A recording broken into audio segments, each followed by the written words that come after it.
La pause, votre rendez-vous bonheur à midi. La maternité, une joie, c'était le sujet sur lequel nous étions revenus il y a de cela quelques semaines et aujourd'hui nous sommes là pour clôturer justement ce débat avec vous. Vous étiez nombreux et surtout nombreuses à partager avec nous vos expériences et on le sait très bien, la maternité n'est pas toujours sujet de joie, malheureusement, comme le pensent les uns et les autres.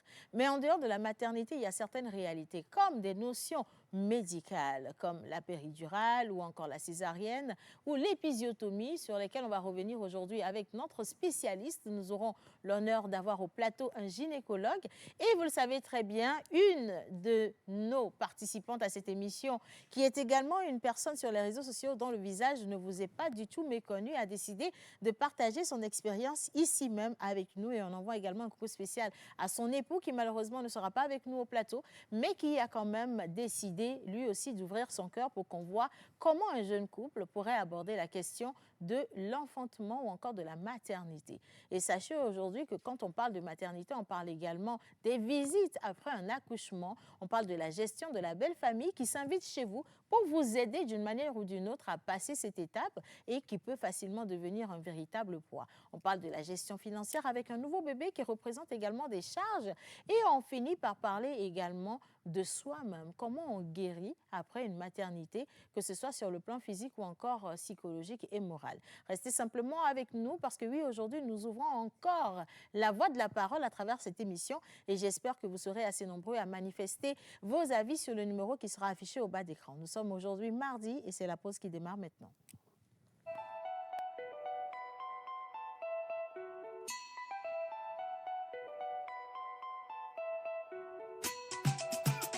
Mr. Lecky on the beat.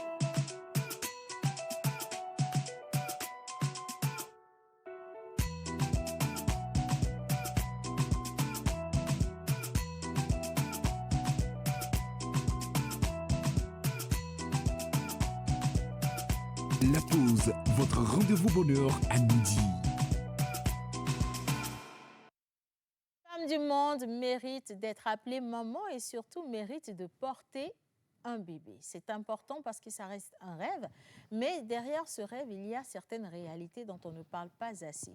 Quoique, je vous souhaite d'être maman et surtout de passer ces 9 mois qui sont des mois de haut et de bas. Comme on le dirait, ça représente des montagnes suisses. Mais à la fin de la journée, quand on a son enfant dans les mains et qu'on l'entend crier, on se dit, voilà, je fais partie de ces mamans et on attend justement la première célébration des fêtes des mères pour montrer à tout le monde qu'on est maman également. Chose assez gratifiante. Mais à côté, il y a beaucoup de réalités dont on ne parle pas. Est-ce que c'est seulement en apparence qu'on voudrait montrer aux uns et aux autres que tout va bien lorsqu'on est maman et à la fin de la journée, quand on se retrouve seul, comment on vit ces instants? Nous revenons justement sur la question avec Madame Susanna Djete, notre maman bonheur à la maison qui est avec nous encore au plateau aujourd'hui.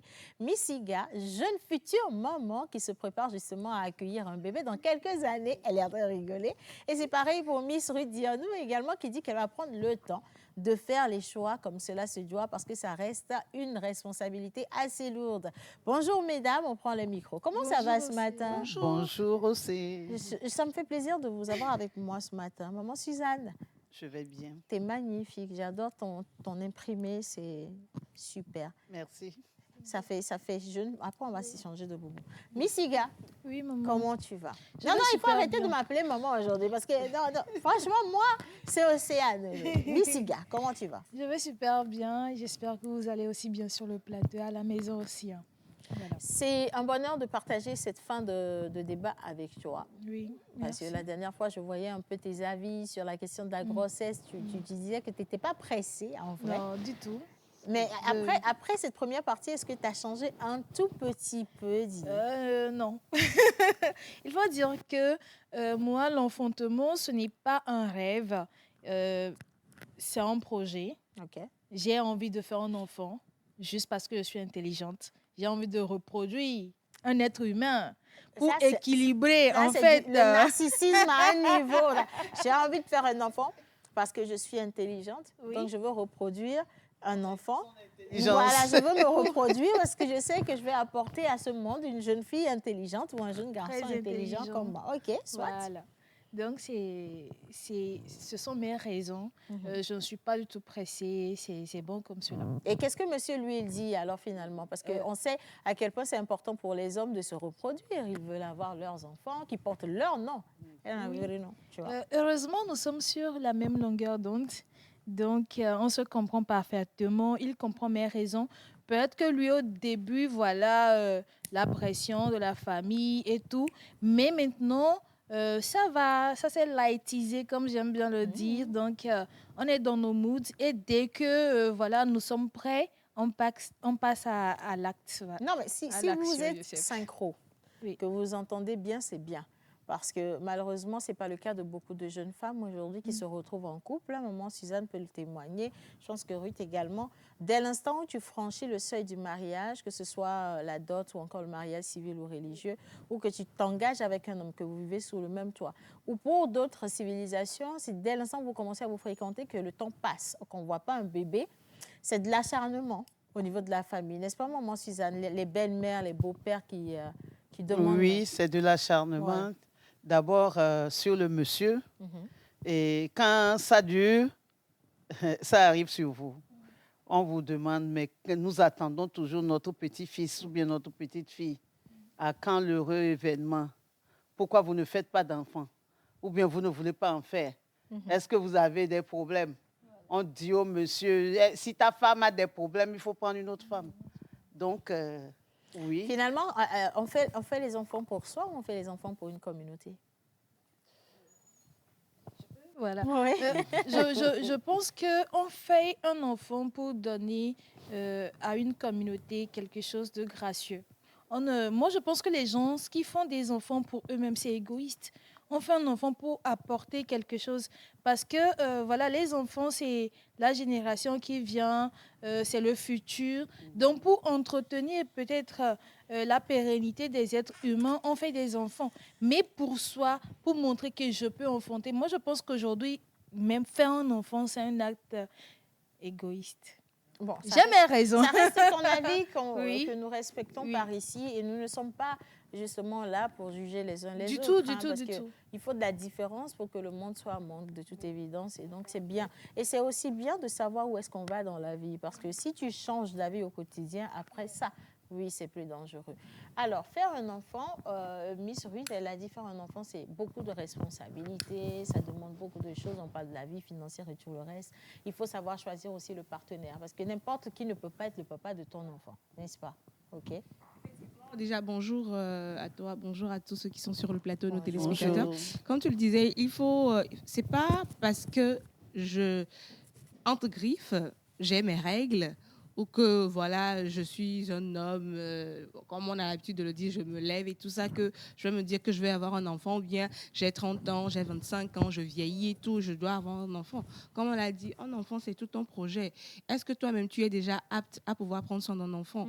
Est-ce que tu as les capacités qu'il faut? Est-ce que, psychologiquement parlant, tu es prêt pour pouvoir prendre en charge toi-même la famille et un enfant qui arrive? Parce que des fois, nous voulons faire des enfants, mais on se rend compte après que nous-mêmes nous ne sommes pas prêts pour toutes ces charges-là. Ouais. Il y a des personnes qui sont des orphelins, qui n'ont pas forcément de famille et tout, mais si tu vas faire un enfant et que, par exemple, le postpartum te dérange et tu as pris un homme aussi qui est irresponsable, comment est-ce que tu vas gérer? L'enfant, c'est lui qui va prendre les pots cassés. Donc, moi, je me dis, faire un enfant, c'est super bien. Mais faire un enfant dans les meilleures conditions, c'est la meilleure des choses à faire. Notre invitée du mardi passé l'a dit. Elle a un homme qui comprend effectivement ce qu'elle traverse, qui l'a accompagnée. Et aujourd'hui, je me dis, en tant que femme, avant même de faire un enfant, tu dois te demander, est-ce que j'ai les capacités qu'il faut? Est-ce que tout est en ordre pour que je puisse faire un enfant, pour que l'enfant ne souffre pas, pour que moi-même, je ne souffre pas. Et que je ne fasse pas souffrir aussi une tierce personne. Voilà, parce qu'aujourd'hui, les gens vont dire, tu vieillis, tu sais l'âge que tu as, les hommes vont te fuir, tel pour les femmes. Pour la plupart, faire un enfant de nos jours, c'est un effet de mode. Je fais un enfant pour montrer à tout le monde que j'ai un enfant.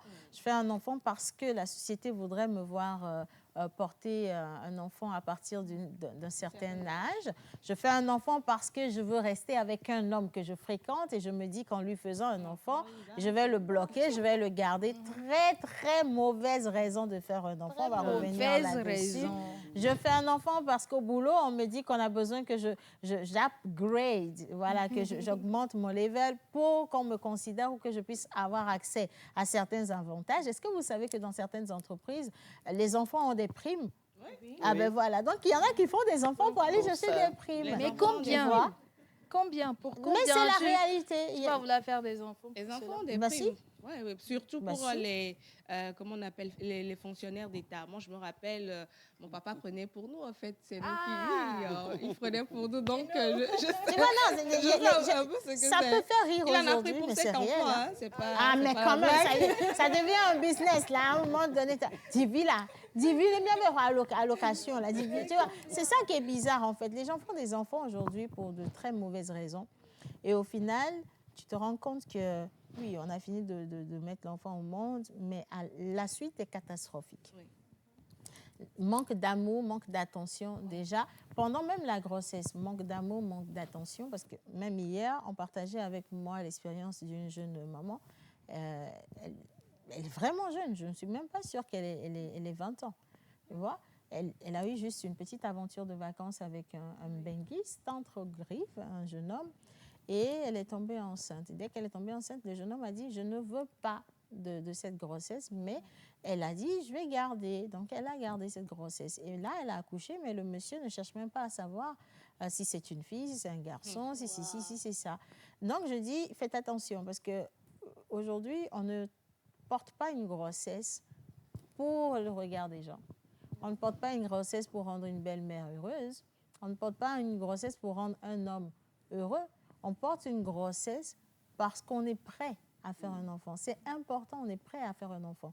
Et quand on se rappelle les témoignages de Ninam qui était au plateau avec nous la dernière fois, ce sont des moments qu'elle vivait dans sa tête de manière très naturelle.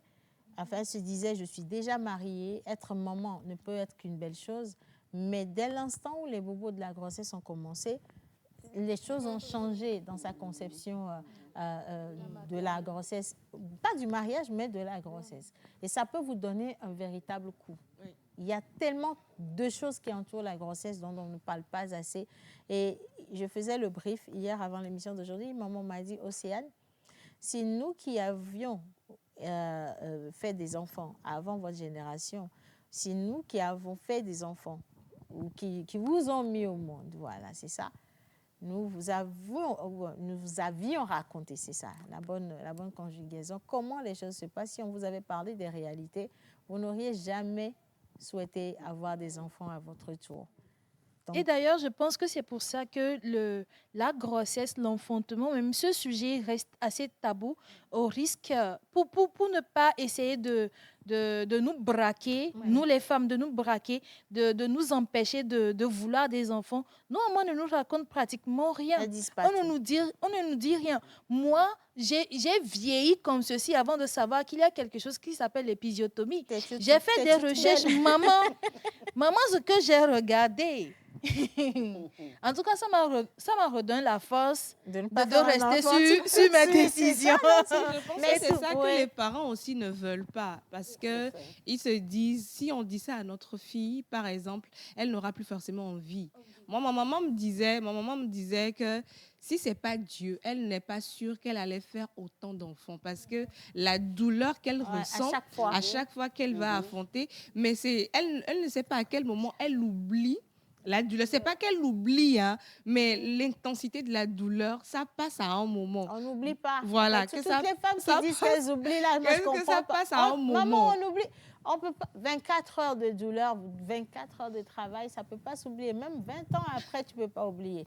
L'épisiotomie, tu ne peux pas oublier. Mais on oublie quand même entre griffes. On n'oublie pas, maman Suzanne. On oublie quand même. Est-ce que dans nos têtes, on ne se dit n'irait pas reprendre une autre grossesse?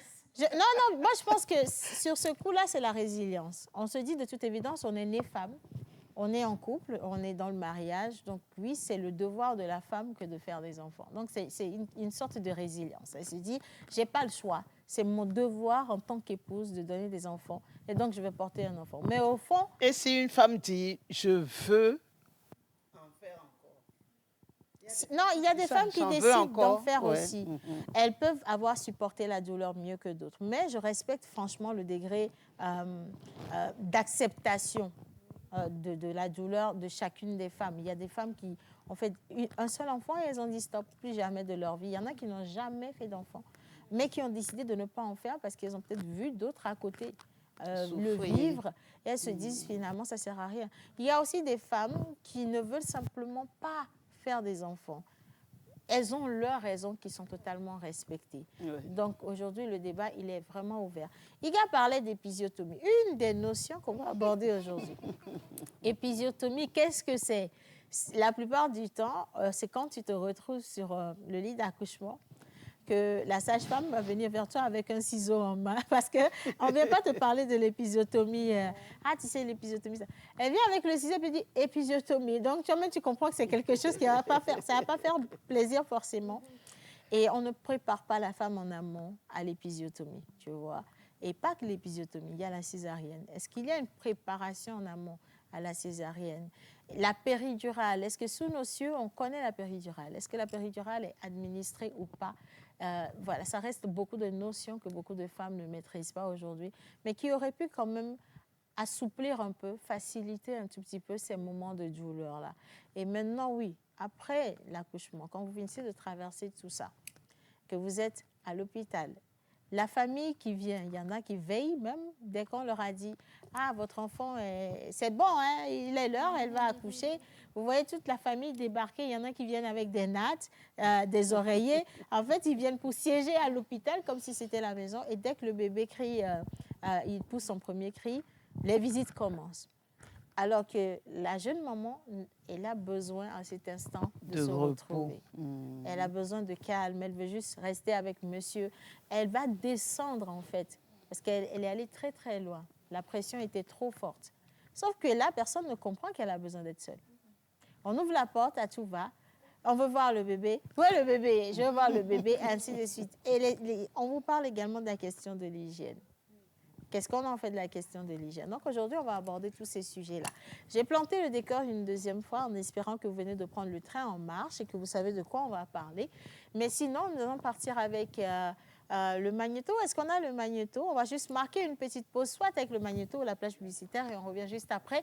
Accueillir Miss Ninam, Madame Ninam sur les réseaux sociaux, créatrice de contenu. Elle est dans le domaine marketing également, dans la mode. Elle va partager avec nous son expérience avec les plus beaux 9 mois. Plus beau, je parle au premier degré, s'il vous plaît, de sa vie lorsqu'elle était enceinte. En image.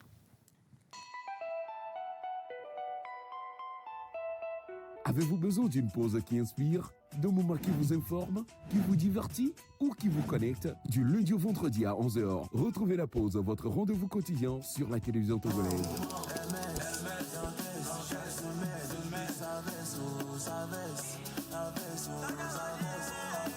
Être en couple, ce n'est pas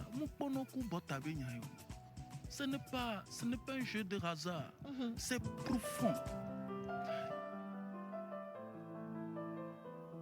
Plus jamais. Ta thérapeutique me plonge dans un couvre-feu sentimental.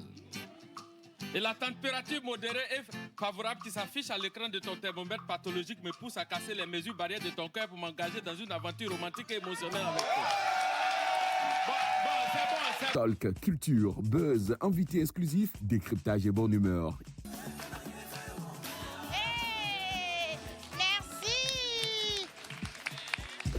La pause, c'est du lundi au vendredi à 11h, uniquement sur la télévision togolaise, présentée par Océana Mekodia et toute son équipe.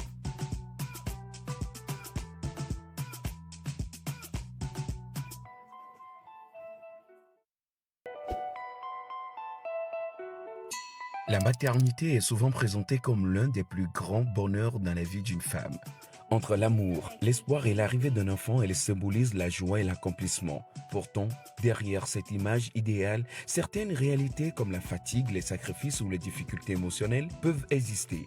Alors, la maternité était toujours une joie? C'est la question au cœur de notre débat de ce jour, dans la pause.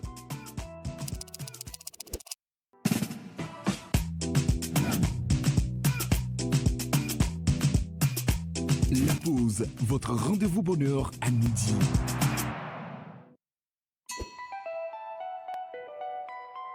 Madame et Soninam, Katiana est étudiante en comptabilité, gestion des entreprises et est une créatrice de contenu lifestyle. Originaire du Togo, Ninam, de son nom des réseaux sociaux, est passionnée par la mode et l'univers de la caméra. Depuis 2020, elle met son dévouement au service de l'art en exposant avec courage et authenticité les créations des talents. We are Togolese from Togo. We are known for our hospitality, rich culture, and natural beauty. Our country is full of traditions, talent, and diversity. Though small in size. Son objectif est de sublimer le travail des acteurs de ce monde fascinant et de partager sa vision à travers chaque projet. Elle est notre invitée dans le débat du jour.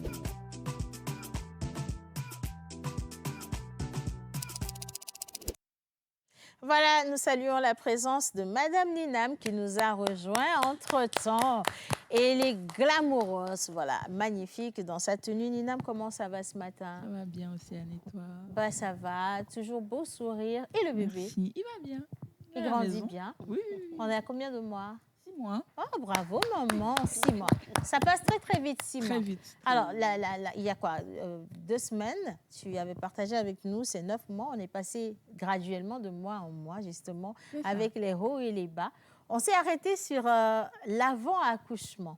En sachant qu'à l'avant-accouchement, on te parle de certaines notions comme la péridurale, l'épisiotomie, et tu te demandes, mais où est-ce que je suis finalement? Mais avant ça, quand même, tu partageais avec moi cette expérience que tu as eue avec ton hôpital, parce que le choix de l'hôpital pour l'accouchement également est important. Hein. Comment tu as fait le choix de l'hôpital, de la maternité, comme on dit? Bon, en soi, j'ai juste continué avec mon gynécologue de base.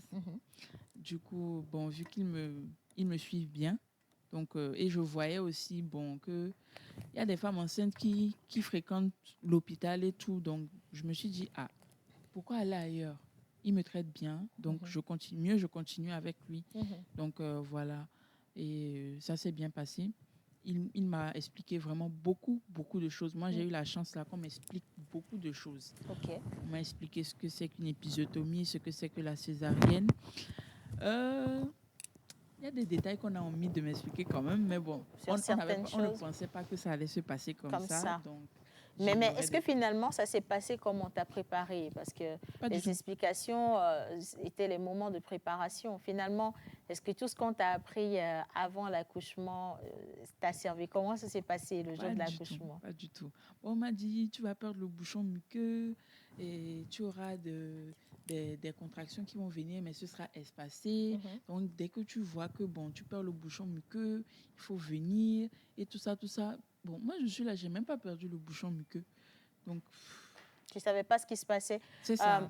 Je me permets de te tutoyer parce qu'on est devenues copines dans cette affaire. Mais alors, le jour où le travail a commencé, tu as commencé à quelle heure, Ninam? J'ai commencé en début de soirée, vers 16h, 17h. Mais je n'ai pas accouché le lendemain, j'ai accouché le jour d'après. Donc, des contractions ont commencé 2 jours avant? C'est ça. Comment tu savais que c'était des vraies contractions? Parce qu'il y a de petites contractions, c'est de petits signes, mais ce n'était pas forcément de vraies contractions. Oui, il y a de petites contractions qui ne deviennent jamais régulières. Quand on s'impatiente, on s'en va à l'hôpital. Ces petits espaces et des contractions-là, vous les avez. Peut-être 1 heure après, vous avez encore une petite contraction. Et quelquefois, 30 minutes après, vous en avez. Et puis, ça s'arrête à l'écart de ces 30 minutes-là, peut-être. Ce n'est pas plus rapide. Pas enchaîné. Ce n'est pas plus rapide. Ça ne devient pas toutes les 15 minutes.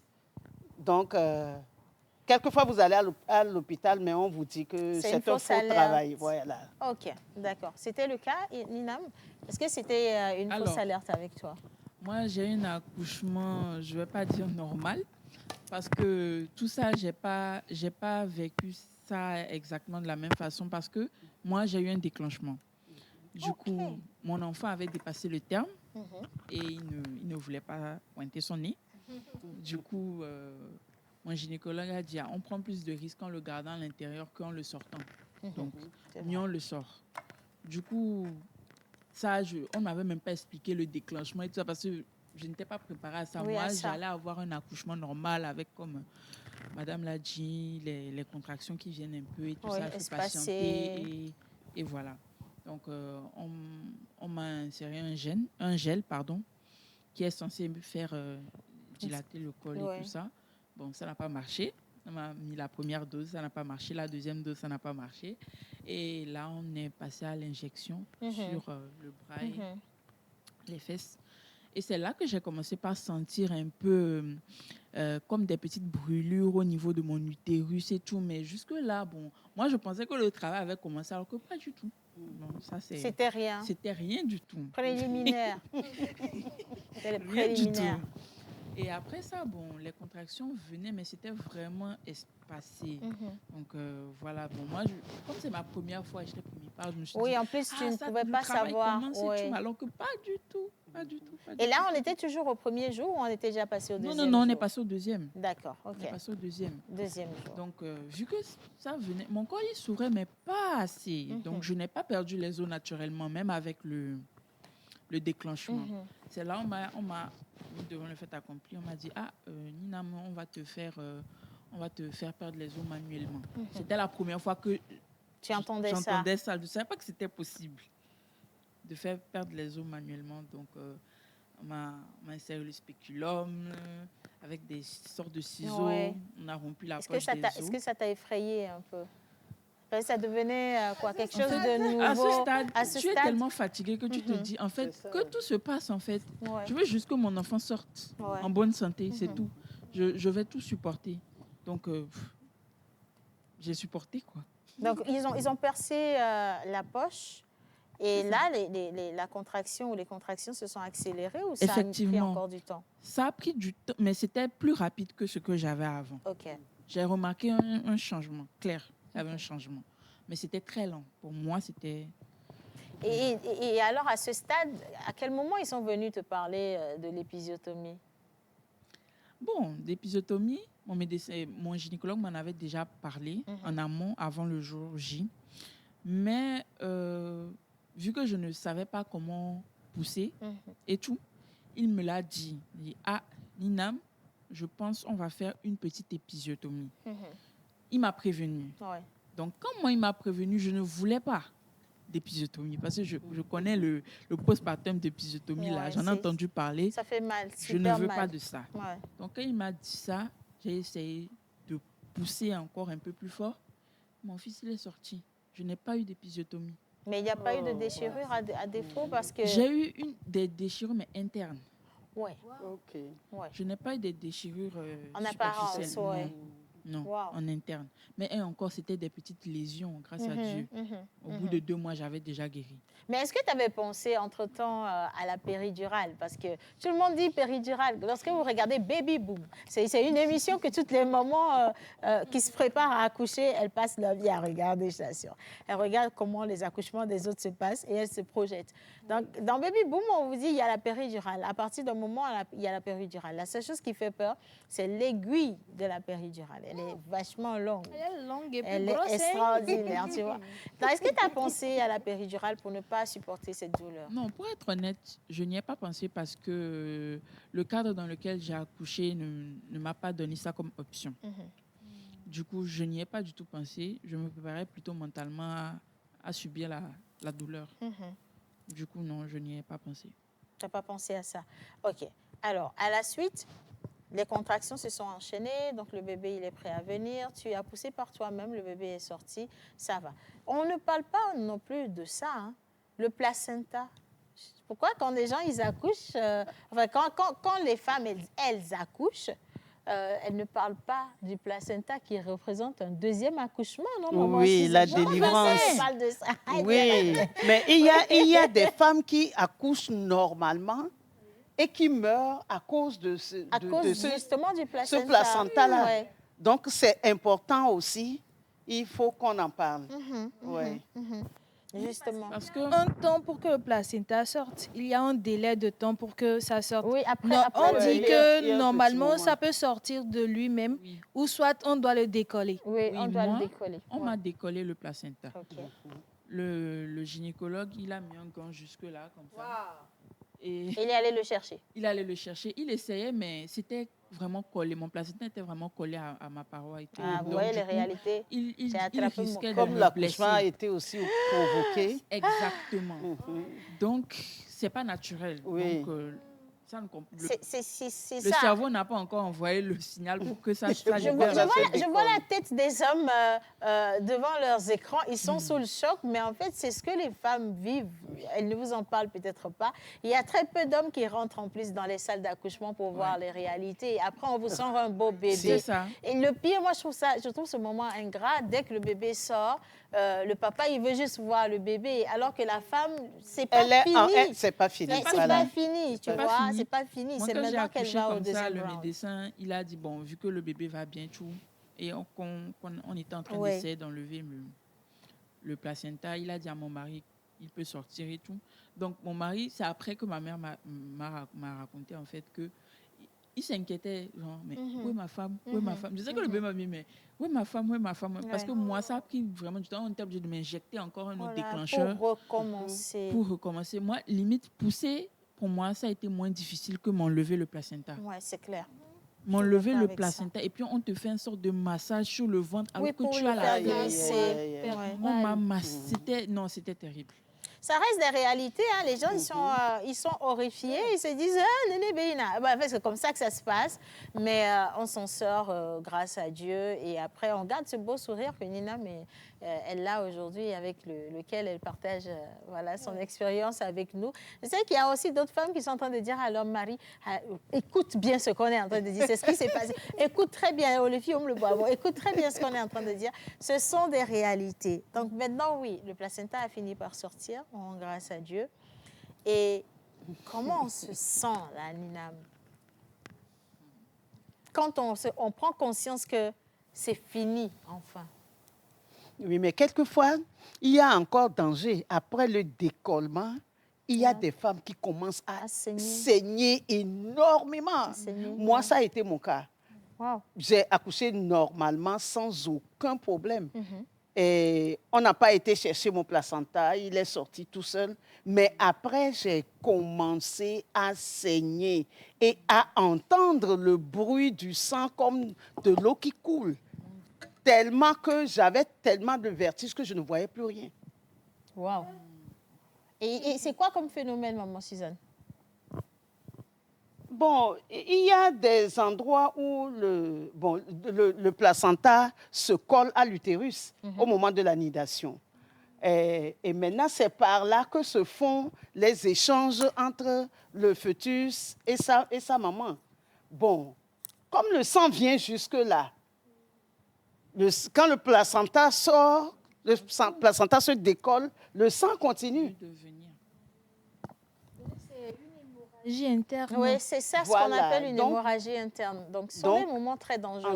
C'est un moment très dangereux très pour les dangereux. femmes. Et ça appelle à de l'urgence, tu vois. Voilà. Tu vas voir le corps médical qui vraiment s'attelle, qui court. On doit faire quelque chose urgemment, sinon ça peut vraiment virer au vinaigre. On ne le souhaite à personne. Mais de toute évidence, quand il y a un bel accompagnement depuis le début, quand il y a un bon regard posé sur...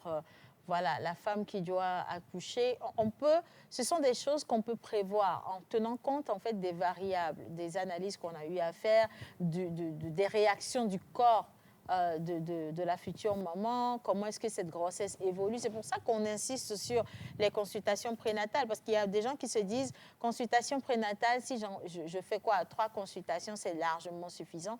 Mais des fois, non, il faut aussi écouter son corps. Comment pendant la grossesse, ton corps il réagit? Est-ce que tu te sens toujours malade?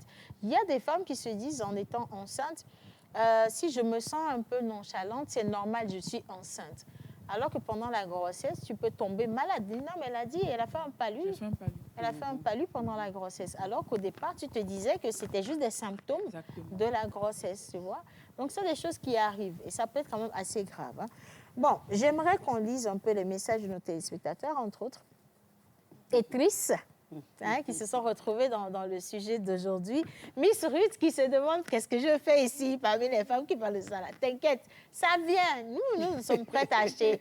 Nous allons vous acheter les tonnes de couches. Ne vous inquiétez pas pour ça. Alors, on dit bonjour la pause. Bonjour. Alors, pour votre question, on fait un enfant pour soi ou pour la communauté? Je pense que c'est un mix. Tu fais un enfant d'abord parce que tu en as envie. Mais une fois qu'il est là, il appartient aussi au monde. Il va marcher dans les rues, bosser avec d'autres, impacter sa communauté. Et ça, c'est une très, très belle réponse. Je vous dis merci infiniment. On poursuit. Bonjour à tous. Bonjour. Aidez-moi, s'il vous plaît, à remercier mes parents, M. Badanzo Raphaël et Mme Paliléa, et aussi ma deuxième maman, qui est Mme Poroté Mazalou. Signé Émile Badanzo depuis Atakpame. Le message est passé. Gros bisous à eux. Bonjour à tous. Bonjour. Alors, j'espère que vous allez bien. Je vous suis depuis le Bénin. Je vous souhaite une très, très bonne émission. Merci infiniment à vous. Alors, c'est Léandre. Et ça fait un moment que je ne vous ai plus suivi, mais vous m'avez énormément manqué. Je suis très heureux de vous revoir aujourd'hui. Merci beaucoup à vous également pour ce message. Bien, j'attends les témoignages des hommes qui ont participé aux accouchements de leurs femmes. Depuis, j'attends, je ne vois pas. Vous êtes où? Qu'est-ce qui s'est passé? Bon, bref, moi, je poursuis. Le bébé, il est là. Ouf de soulagement. Enfin, c'est terminé. Qu'est-ce qui s'est passé après qu'on ait pris le bébé pour partir, que le placenta également soit retiré? Bon, le gynécologue, il m'a dit que bon, c'était normal que les saignements se poursuivent un peu, mais si ça devient abondant, il faudrait que je passe à l'hôpital et tout. Donc, j'arrive chez moi, je suis vraiment fatiguée. C'est fou, mais même l'eau, j'avais l'impression que l'eau avait un autre goût. C'est comme si j'étais à moitié morte et j'étais revenue à la vie. Même l'eau avait un autre goût. J'étais là, mais je n'étais pas là. C'est vraiment étrange. On réalise la chance qu'on a d'être debout. C'est ça. De revenir. Ouais, c'est ça. C'est pour ça que les anciens faisaient des cérémonies aux femmes qui accouchent. Mais bien sûr, tu es au portail de la mort. On vous fait des cérémonies pour dire que vous êtes revenu à la vie. C'est ça. L'accouchement, c'est vraiment être au portail de la mort. Parce que avec les douleurs, moi, je me dis, mais je vais mourir. Je me suis dit ça à un moment donné, je vais mourir. Parce que comment je vais supporter ça jusqu'à quand? Et jusqu'où, en fait? Qu'est-ce qu'il faut ça. encore supporter? La douleur est déjà exponentielle. Où est-ce qu'il faut que j'aille? C'est ça. Et au final, tu sors de là, c'est quelque chose de... C'est inexplicable. Inexplicable. Nina, est-ce que tu es rentrée le même jour, le jour de l'accouchement? Oui, j'ai eu la grâce là, vu que moi, j'allais bien, tout s'est plus ou moins bien passé après. Donc, le médecin ne voyait pas... trop l'importance de me garder. Donc, j'ai accouché à 7h, à 18h, j'étais chez moi. Waouh! Oui. C'est une chance, non, maman Suzanne? C'est rare, hein, parce qu'on ne libère pas rapidement les Oui, ça peut arriver lorsque on prend votre tension, on prend votre pouls, on vous dit de vous lever, vous arrivez à vous lever, vous arrivez à faire quelques pas, on voit que vous allez bien, le bébé va bien, on peut vous laisser. Moi, j'ai accouché à 1h05 du matin, à 7h du matin, on m'a laissé. Enfant de nuit. Enfant de nuit. Enfant du jour. Enfant du jour. 1h du matin. 1h du matin. Non, mais sérieusement, 1h du matin. Alors, toi, tu as eu la chance de rentrer à la maison et clairement, les gens, ils devaient t'attendre à la maison. Non? Déjà, quand tu as accouché à l'hôpital, est-ce qu'il y avait de la famille? Pas du tout. Parce que moi, j'avais parlé de ça en amont. Mon mari et moi, on avait laissé nos règles. On ne veut personne à l'hôpital, à part sa mère et ma mère. Même mon père n'est pas venu. OK. Ils n'ont pas mal pris, ça? Non, pas du tout. D'accord, parce que ça peut être sujet de grosses discordes dans certaines familles. Hormis je suis quelqu'un d'assez spirituel aussi. Donc, hormis le plan physique, il y a le plan spirituel. Ce n'est pas tout le monde qui doit être là à l'accouchement. À ce moment-là, c'est un moment très décisif. C'est un moment très décisif, très spirituel. Tu ne vas pas appeler toute ta famille de venir rester devant ta porte pendant que tu es en train d'accoucher. De ton enfant, en fait. C'est ça. Partager ce jour avec d'autres personnes. Moi-même, je trouve que c'est un peu abusé de partager le premier jour de son enfant avec d'autres personnes. La famille, on est avec un petit collectif. 4 personnes, c'est déjà bon.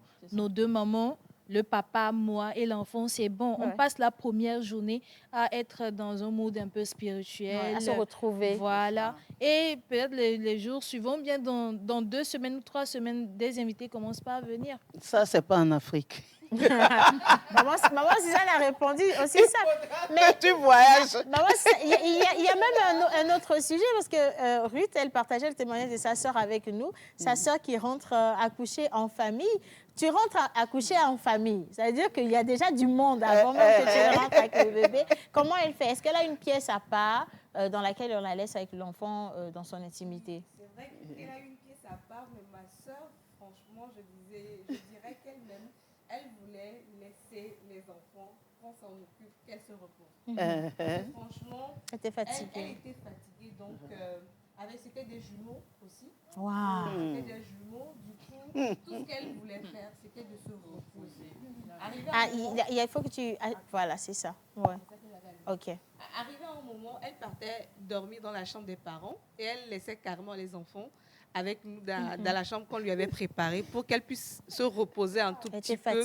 Elle était fatiguée. Donc, à un moment, c'est la famille qui prenait soin des enfants. Et quand elle sentait que les enfants devaient prendre du lait, elle venait leur donner du lait. Mais ma soeur a pris pratiquement 1-2 semaines à se reposer uniquement.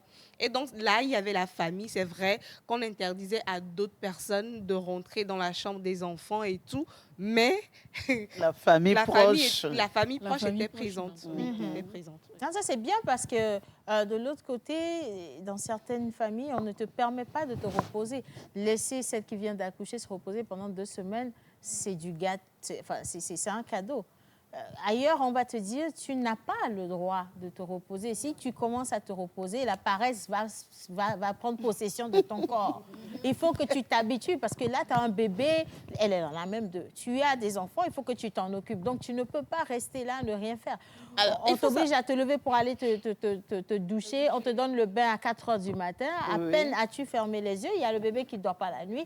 4 heures du matin, tu es déjà en train de faire des bains avec des plantes venues de partout, avec des positions pas possibles. Après, le matin, on te dit, voilà, prépare-toi. Après toi, on te fait une bouillie, on te fait à manger. En fait, on ne te laisse pas te reposer, maman Suzanne. Mais le repos est quand même mérité pour une femme qui vient d'accoucher. Elle en a vraiment besoin. Encore lorsqu'on fait des jumeaux. Hein, j'ai suivi un accouchement à Cara. Et une dame accouchait, son accouchement était vraiment difficile.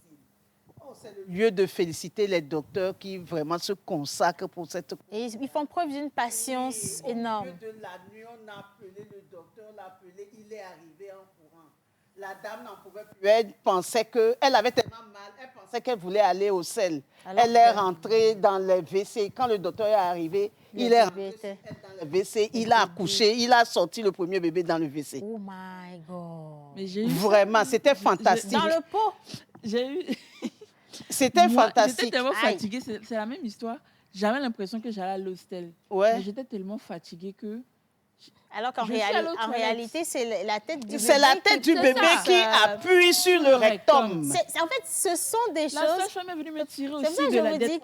C'est pour ça que je vous dis que cette émission, c'est vraiment une tribune pour les femmes qui viennent d'accoucher. Parce que ce sont des choses qu'on ne vous dit jamais. Je crois que vous n'avez jamais entendu parler.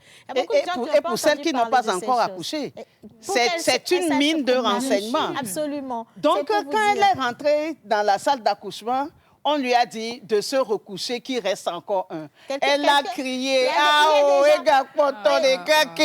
des gens sur le live qui sont en train de crier, oh, mais c'est comme ça, justement. C'est comme ça que ça se passe. Ben, on ne vous le dit pas, on vous cache des choses pour que voilà, le moment soit beau. Mais ce sont des réalités.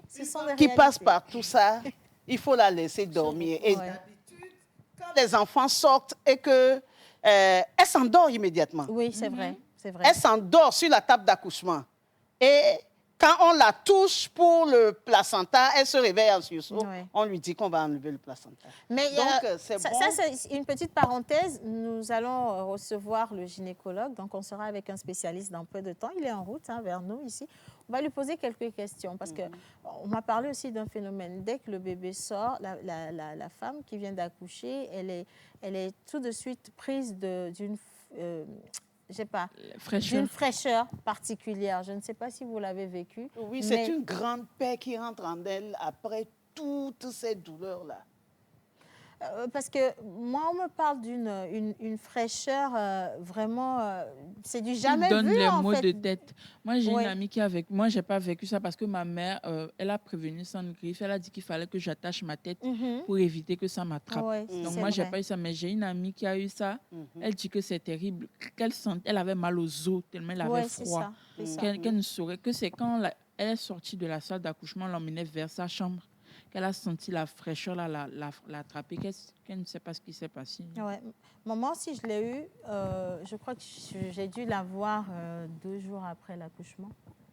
2 jours après, parce que voilà, malheureusement, nous, on n'a pas eu la chance de rentrer à la maison comme toi le même jour. On a dû être hospitalisés à la suite. Mais tu es prise de cette fraîcheur, tu ne comprends pas d'où ça vient. Mais quand on te dit à vive voix, là, c'est que tu tremblotes, alors que la chambre n'est pas réfrigérée, il n'y a pas de climatiseur, il n'y a rien, mais tu sens Peut-être que le docteur va nous donner des explications. Plus Ouais, c'est pour ça que je d'explications l'attends de pied ferme.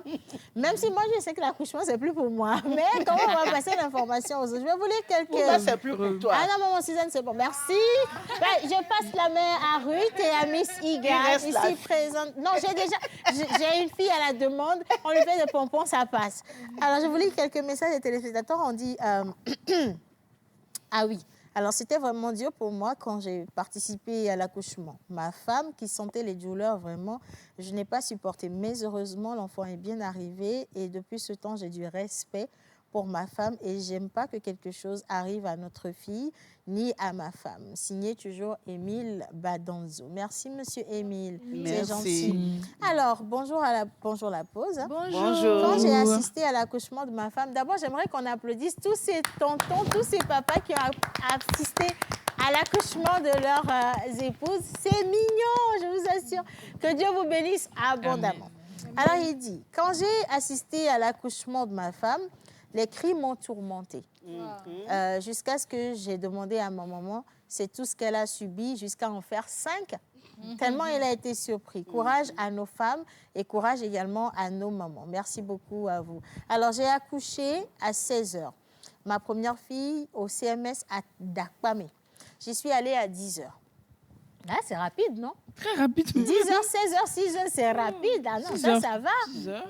Je dis On souvent a fait le travail à la maison. Que ça. Oui, on peut faire plus rapide que ça. J'ai entendu dire qu'il y a une personne qui a fait moins de 30 minutes.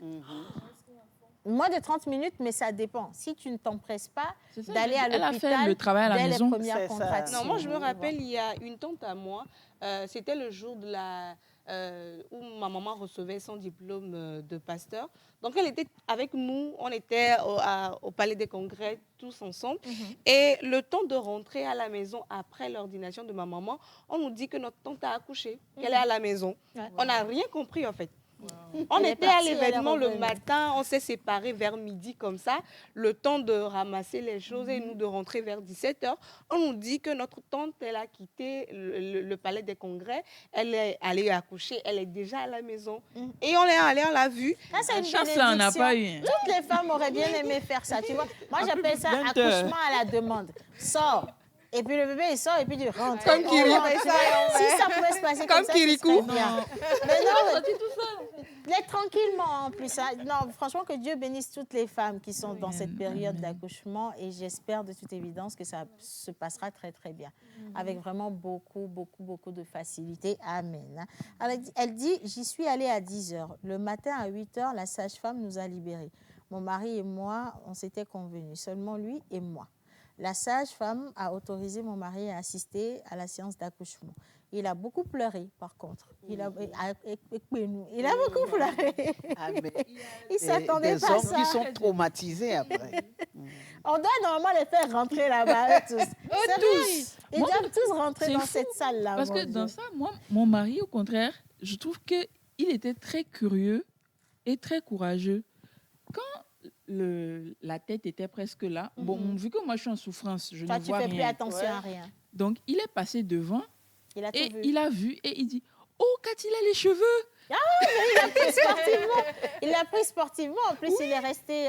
Non, c'est le moment où certains s'évanouissent. Oui, pas du tout. On s'occupe de la Lui, maman, voulait là, tout sur la voir. table. Et puis, on doit mettre le monsieur aussi sur la table de l'autre côté, tu vois. Donc, je crois même que c'est pour ça que beaucoup de gynécologues, beaucoup de docteurs ne permettent pas aux hommes de rentrer dans la salle parce que ça peut facilement virer au vinaigre. Donc, elle dit, lui et moi, nous sommes convenus. Donc, la sage-femme a autorisé mon mari à assister à la séance d'accouchement.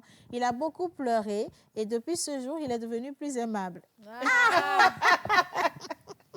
Je voudrais remercier ma sage-femme, Madame Djibom, du CMS à Dakwa, mais Merveille depuis Avepozo. Merci beaucoup, Merveille, pour ce témoignage. C'est vraiment mignon. Hein? Et longue vie à monsieur. Allez, bonjour à tous. Bonjour. J'aimerais savoir, pour un accouchement, quelles sont les choses dont on a besoin pour aller à l'hôpital et de combien on a besoin pour toute la durée de l'accouchement. Ça, c'est... Attendez, le docteur, il arrive. Il sera là et lui-même, il va vous dire. Mais je voulais revenir sur le repos. C'est un homme qui pose la question, hein, voilà. Et ça, lui, il vient de mettre femme enceinte. Il se prépare. Bravo, champion, bravo. Il se prépare, là, il veut savoir. Ou alors, peut-être que oui, madame est enceinte, oui, madame lui a dit qu'on a besoin de 10 millions. Il fait ses recherches pour savoir si on n'est pas en train de le lui faire à l'envers ou, tu vois. Allez, dis-nous tout. Vraiment, je pense qu'on banalise beaucoup le repos de la femme après l'accouchement. Parce que moi-même, j'ai une anecdote, j'ai vécu ça. Après, bon... Comme maman l'a dit, on ne peut pas empêcher la famille d'être là. À un moment donné, il y avait tout le monde et tout. Et on venait de faire le baptême de notre fils. Il avait un mois, bon, presque un mois. Il avait presque un mois. Et je tombais de fatigue. J'étais au salon, il y avait toute la famille et j'étais en train de dormir. Dès que l'enfant a fait un petit bruit, parce que comme c'est un nouveau-né, des fois dans le sommeil, il peut faire des petits bruits, il bouge, mais ça ne veut pas dire qu'il se réveille en fait. Et tout. Dès que l'enfant a déjà fait un petit bruit là, les mains sur moi comme ça, réveille-toi, l'enfant veut pleurer. Mon mari était là. C'était qui C'était ma tante. Ok. C'était ma tante. Mon mari a arrêté. Moi, j'étais tellement fatiguée que...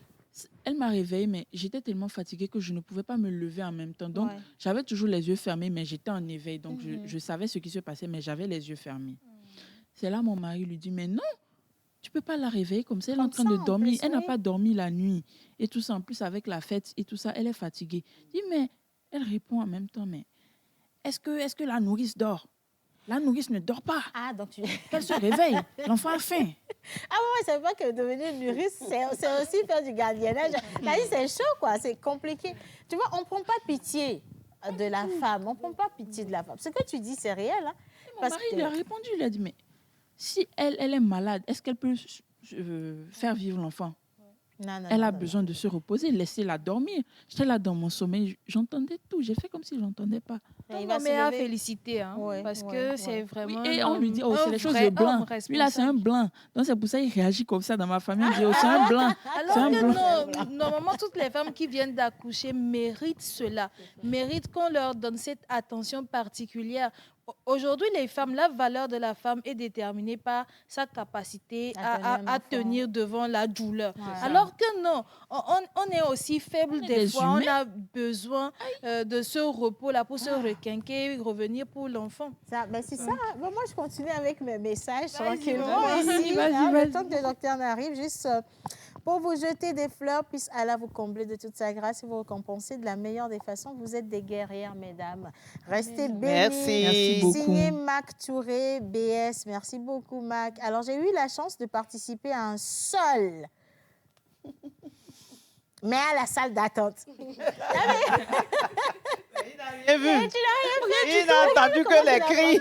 Il dit, j'ai eu la chance de participer à un seul, mais à la salle d'attente. C'est trop stressant, mes amis. Et il a dit, c'est trop stressant. En fait, c'est vraiment stressant. Hein. Merci, Serge. En tout cas, Serge a fait l'effort d'aller. Est-ce que vous savez qu'il y a des papas, là, des tontons qui participent? Ils ne vont même pas à l'hôpital le jour d'accouchement de leur femme. J'ai un oncle, il était dans le bar en train de boire. Non, il célébrait. Et on l'appelle, il attendait, il avait le téléphone, il attendait juste qu'on l'appelle pour dire que bon, l'enfant est sorti. Là, il y a beaucoup de Il y a des gens qui pensent que l'accouchement, c'est comme une lettre à la poste. Et que ça va de soi. Oui, ça Ça ira c'est rien bien. du tout. Oui. On banalise l'instant. Voilà, on la banalise première fois chose. que moi, je ne vais pas dire assisté, mais j'étais à l'hôpital et il y a une femme qui accouchait.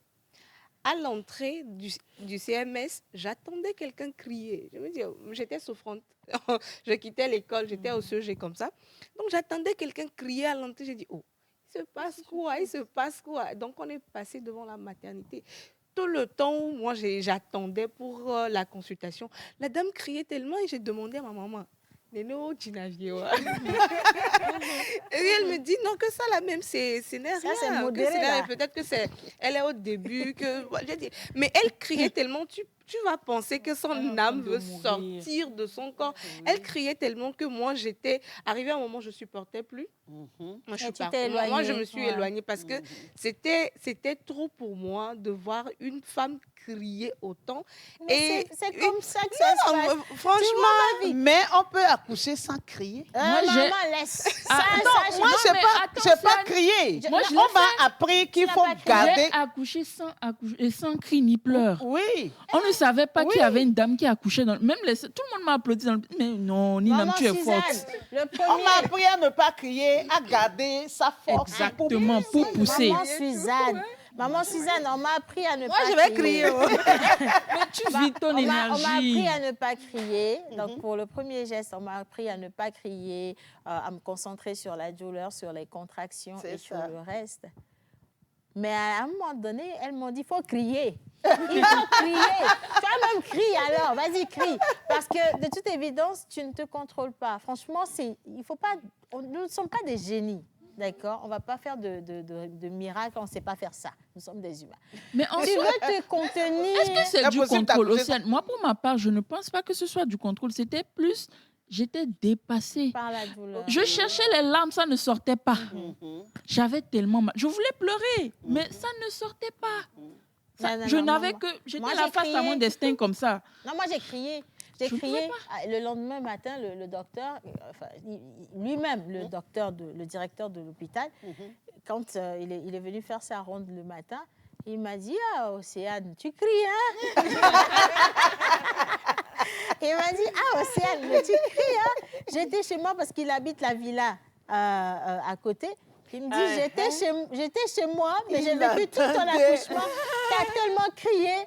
Et le temps qu'il arrive, j'étais déjà apprêtée, maquillée et tout. Donc, il dit, c'est toi qui criais hier, là, c'est pas comme ça.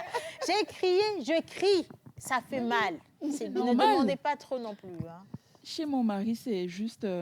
Il y a un hôpital, on est voisins à un hôpital où il y a des enfantements et tout. Et une nuit, j'étais pas là, j'étais chez mes parents. Et il m'appelle, il me dit, non, chérie, tu es courageuse. Hein. Et qu'est-ce qu'il y a? Pas crié. Il y a une femme qui est en train d'accoucher derrière là. Je l'entends jusqu'en haut, jusqu'à l'étage. Non, c'est horrible. Il dit non, tu es quoi? Je dis c'est difficile. Mais c'est pas facile quand même. Je crois que c'est normal. Les cris représentent la manifestation de la peur. C'est ça en fait. Les cris représentent la manifestation de la peur. La première fois, j'ai accouché avec ma maman à côté. Donc je criais tellement qu'à un moment donné, ma maman s'est énervée. Elle s'est énervée et elle a dit. Tu peux pas être un peu plus courageuse. Pourquoi tu fais ça? Tu vas me mettre la honte. Femme enceinte n'a pas honte, hein?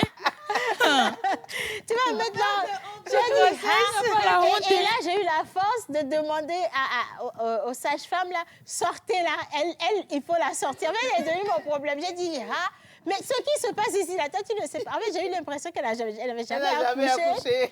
Et que c'était mon accouchement qui était la chose même. C'était le dada, en fait. C'était le papa des accouchements. Elle disait le truc, elle dit, oh, Mano Divinia, qu'est-ce que ça veut dire? Oh, j'ai Dominique Père. Je dis, Mileto, sortez-la. Elle ne fait même pas qu'elle arrive ici et tout ça. Et alors qu'en réalité, ce qu'on ne voit pas aussi chez nos parents, principalement chez nos mamans, c'est qu'elles vivent les mêmes angoisses que nous. Étant donné qu'elles sont passées par là, elles vivent les mêmes angoisses, mais on leur demande aussi beaucoup. On leur demande d'être courageuses pour nous, d'être fortes pour nous, et de nous encourager à faire venir l'enfant. Au même moment, elles ont le cœur qui bat à 1000 à l'heure parce qu'elles se disent, c'est leur fille. Elles ne savent pas comment le dénouement sera. Donc, oui, ma maman, quand elle est sous stress, elle devient très dure. Tu as l'impression qu'elle n'a plus de sentiments. C'est ça. Tu vois? Donc, elle te dit, vas-y, tu peux le faire, vas-y, tu peux le faire. Mais non, sérieux, c'est pas de la joie. Il y a quelqu'un qui a fait un témoignage. C'est son histoire qu'elle a écrit. C'est tellement c'est long. Pavé là, on va dire. Ok, dis bonjour à tous. Bonjour. Je vous suis depuis d'apparent. Il faut reconnaître que l'enfant est la joie de la famille. Donc, une femme qui n'accouche pas est toujours marginalisée par la famille du mari et son entourage également. L'enfant confirme la fertilité d'un couple et c'est un honneur d'avoir un enfant qui va servir la société et aussi assurer la continuité de la lignée familiale. Dans l'ancien temps, une femme qui n'accouchait pas, on construisait une case ronde et on l'isolait. Sa vie était vraiment pénible. Mais aujourd'hui, les choses ont bien évolué. Un enfant est une richesse en Afrique. Il ne faut pas attendre d'avoir les moyens avant de penser à mettre un enfant au monde. Ah! C'est une erreur. J'étais d'accord avec vous jusqu'à ce niveau-là. On va parler de ce que coûte un enfant. Mais quelquefois aussi, je peux dire qu'il a raison. Moi, la première fois j'ai accouché, je n'ai pas prévu, j'ai accouché. La grossesse est venue, j'ai gardé, j'ai accouché. Mais je me suis dit que la prochaine fois que je vais accoucher, je serai prête. Et la stérilité secondaire m'a rattrapée. Je n'ai plus fait d'enfant. La stérilité secondaire. J'aurais préféré accoucher en même temps que de subir cette stérilité secondaire. Bon, vous ne pouviez pas savoir au même moment quand même. Oui, on ne peut pas savoir, mais bon, il faut apprendre des autres. Bon, soit. Alors, la personne, elle finit son message en disant la preuve, ce sont les personnes de revenus modestes qui accouchent, qui font plus d'enfants. Donc, bonne émission. Non, après, il faut faire des enfants, mais il faut avoir les moyens de prendre soin de ses enfants. Il ne faut pas être responsable devant cette responsabilité-là, n'est-ce pas? Très important. Quelquefois, on a de quoi vivre, mais on voudrait pouvoir encore mieux vivre. On voudrait pouvoir donner une vie meilleure à nos enfants. Et c'est ça qui nous fait traîner. Alors, bonjour, très belle émission à vous. J'ai aimé. Moi, je crie très fort. 3 enfants, j'ai crié 1, j'ai crié 2, j'ai crié 3, car c'est une douleur incomparable. Depuis Baguida, merci beaucoup, ma chérie. 4e enfant, crie encore. Tu es autorisée à crier. Votre émission de ce jour me va au cœur. Hein, que Dieu vous bénisse. Moi aussi, j'ai crié. Hein. Sinon, ce n'est pas facile, l'accouchement. Voilà. J'ai crié à Védi. Moi, Dieu m'a fait grâce d'accoucher dans la salle d'attente. Elle n'a même pas eu le temps très rapide. Hyper rapide, tu vois. Coucou à tous. Alors, je salue Madame Ossiane et toute l'équipe. Bonne émission à vous. Moi, je n'ai jamais subi un accouchement. J'ai jamais suivi un accouchement car j'ai souvent pitié des femmes. Vous avez raison aussi parce que ce n'est pas un moment de joie. Mais on en parle. Mais comment les docteurs eux-mêmes, ils font? Comment ils font?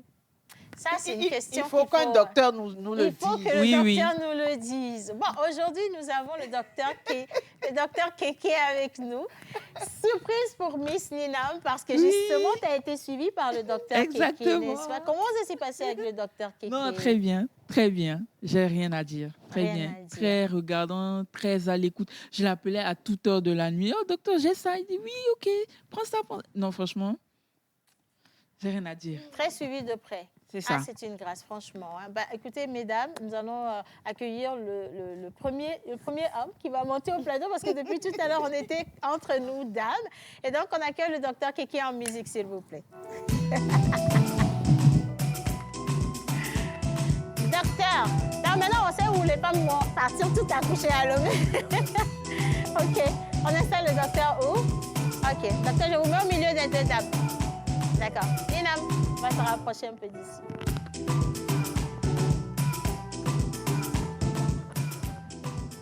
Bonjour, docteur.